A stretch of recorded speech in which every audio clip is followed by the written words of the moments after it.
So, what's going on here? Why is Trump being outmaneuvered? And why is Team Trump so nakedly, apparently, unprepared for this delegate fight, which has been part of the process since Abraham Lincoln won the nomination in 1860? Joining me now from Johns Creek, Georgia, political consultant with the Weathers Corp, Seth Weathers. Seth, the art of the delegate deal. That's what this is. Ted Cruz is a newcomer, of course, running to president. Donald Trump is a newcomer running for president. Is the Trump campaign blowing the art of the delegate deal? Well, I think that Ted definitely has a little bit of he definitely has an upper hand in the area. He's more familiar with the party process. I mean, he has been through it there in Texas in the past. Trump obviously is new to it everywhere.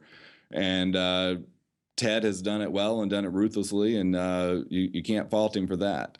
All right, we heard Donald Trump talk about Colorado, how, for the life of me, I don't understand why Colorado did this, but they went from a caucus system to just a straight delegate system or something of that nature, where there's a lot of lobbying and possibly arm twisting and deals being made. But the bottom line is the key part of Donald Trump's statement was many months ago Colorado made this decision. They made it back in August. So all of the folks in the campaign were alerted to this. So shouldn't have all the campaigns, including Donald Trump's, been on board trying to figure out what to do?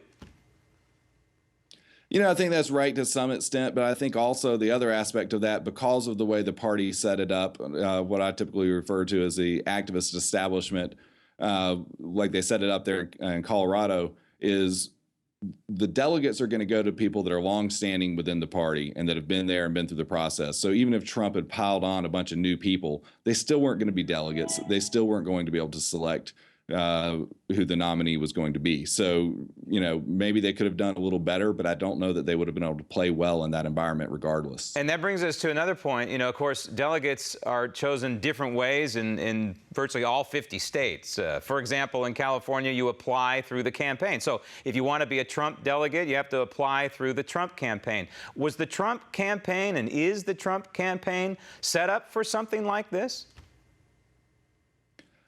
I hope that going forward they will be. Obviously, they've had issues with it in the past, and I think that's why you see Manafort's been brought on to the Trump campaign, somebody who has a lot of knowledge, extensive knowledge from the delegate process, and was very heavily involved in the last time we had a brokered convention in '76. So I think that going forward, I think that they do realize that there has been an issue and that they've not been well prepared and that they needed to step up the game a bit. And let's face it, the Trump campaign was on a roll at one point early on in this process. Do you think a little bit of overconfidence may have set in? Overconfidence with Donald Trump, I can't even imagine it.